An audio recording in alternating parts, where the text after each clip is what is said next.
I'm Linda Elsegood, founder of the LDN Research Trust. It has been my honour to interview LDN researchers, prescribers, pharmacists and patients from around the world for many conditions. Thank you for joining us.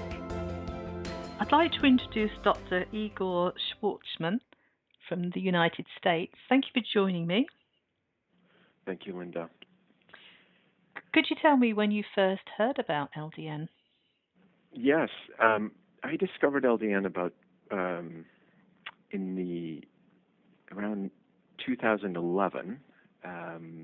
It was interesting. I discovered it through learning about a little bit more about small intestinal bacterial overgrowth, and it is a gastrointestinal condition that I come across quite a bit in my practice, largely because I have so many patients whom I treat for Hashimoto's thyroiditis, which is autoimmune hypothyroidism, and it just so happens that there's a large number of people who end up having SIBO in conjunction with Hashimoto's.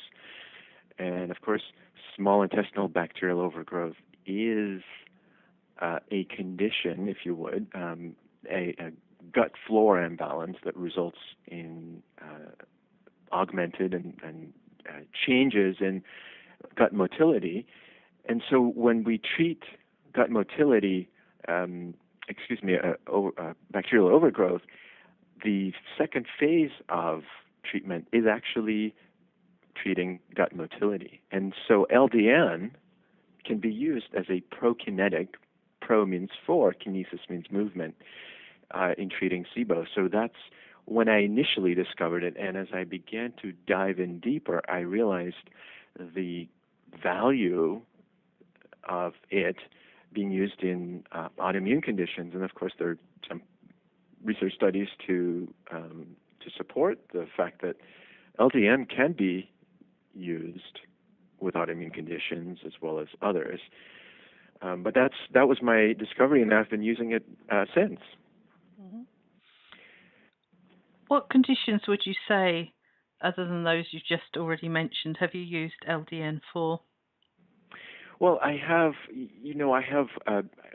a large portion of my patients are certainly, they're drawn to me because they have Hashimoto's thyroiditis, but I've had folks with multiple sclerosis and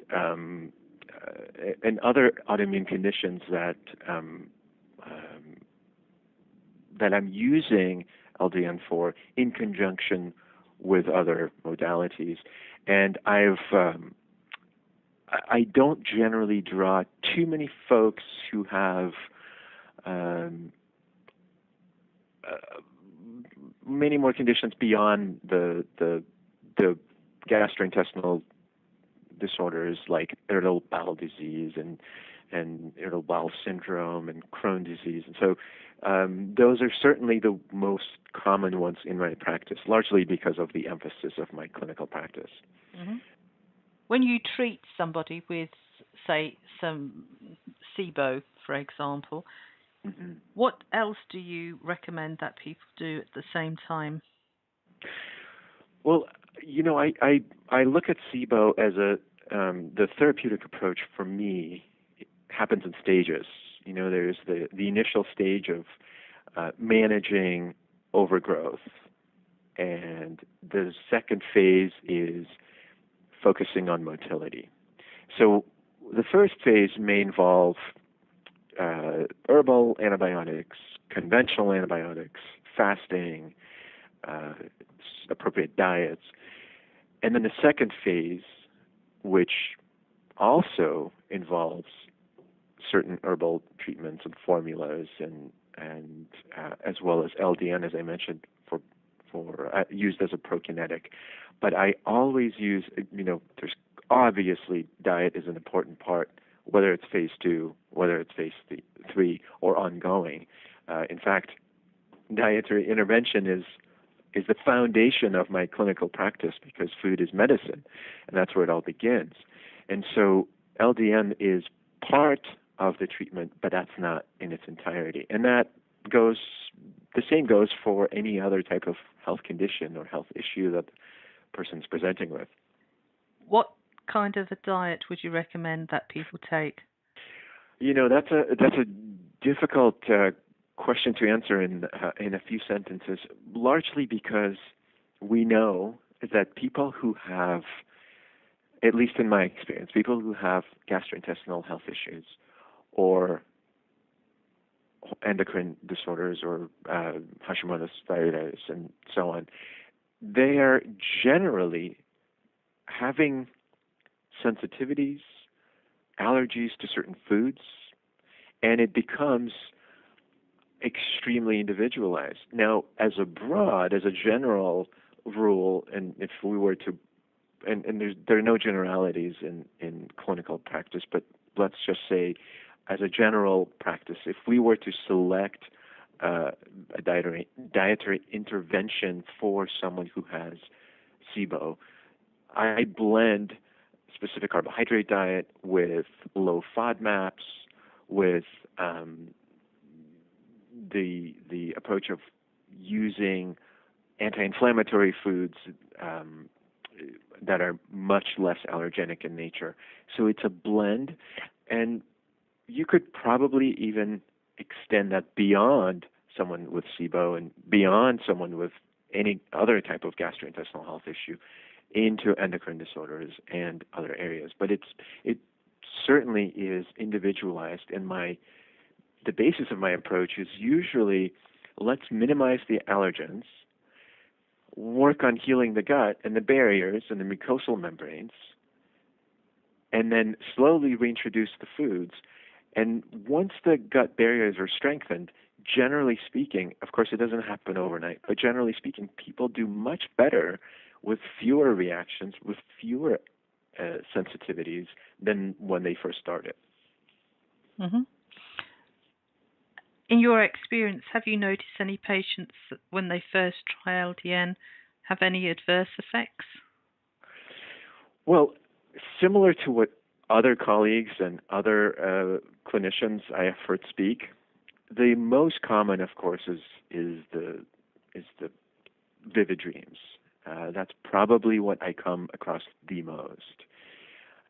Interestingly enough, more often, I know practitioners use it in the evening time, at that bedtime, and I certainly do that most of the time. But there are times when people cannot tolerate it and they certainly don't sleep as well, and I end up using it in the morning, and they seem to do better. So it's really case-by-case basis, but for the most part, I have not seen adverse reactions, if you would, other than the impact on sleep. And even in those instances, some people actually enjoy the vivid dreams, but certainly when the sleep is disrupted, we change up the regimen. Mm-hmm. And how long would you say, if you had to be pushed to answer this question, it is before patients notice there is an improvement? It's interesting. In some instances, the feedback I get is, wow, it's been a month and I feel dramatically different. I feel, and the most common feedback is sort of I wouldn't want to call it a euphoric feeling, but it's a sense of well-being that's improved. I have improved tolerance to stress or resistance to stress, and I just feel good. But it can be as soon as a month into it, and I don't know if it's psychosomatic, but I certainly have seen it with a number of folks where that seems to be the report, the feedback I get, so I have to believe it. And in some instances, it's actually, we've been doing it for a long time, and they're not really reporting a significant change, if you would. But I expect that to be the case where, 3 out of 4 people see a benefit and 1 out of 4 don't necessarily see any change. Mm-hmm. How many patients do you think you've treated with LDN now?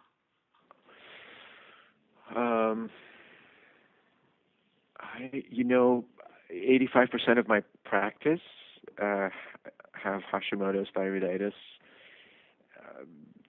Virtually, probably 50% of them are on LDN currently, and it's so I can't give a distinct number, but it's a lot of people who are joining my practice, and I think it's there's also, interestingly enough, some people are coming in with that request, so I'm not even having to educate them in many ways. They have read, the most recent the LDN book, well familiar to you, and and of course they're finding websites about LDN. So the numbers are adding up quickly with that request. So would you say 100 plus people, or? Sure. Mm-hmm. All right. Okay. Yeah. Well, that's good, and people obviously will be able to find you. Would you like to say how you can be contacted? Oh, absolutely. Our clinic is Whole Family Wellness Center in Portland, Oregon. The phone number and the website the website is wholefamilywellnesscenter.com. You can always search for us, and I have patients reach out to me directly with phone calls and email, and of course the internet is the best way to find us. And I always love learning about other people's stories, and so I certainly welcome comments directly to the clinic. We absolutely love doctors that prescribe LDN. We have so many requests every day from patients looking for an LDN experienced doctor, so that's very handy. Just as a side, did you know that the next conference is going to be in Portland, Oregon? I sure did. I'm very excited. I have already been planning, which is fantastic because it's in 2017. There's plenty of time to plan for it. So if I can be of any assistance, Linda, please do let me know. And thank you for sharing your experience with us. Yeah, absolutely. And I appreciate you as well. And for all the work that you put and the heart and soul that you put into bringing awareness to low-dose naltrexone. Thank you. Do you have LDN experience to share? If so, please email me, linda@ldnrt.org. I look forward to hearing from you.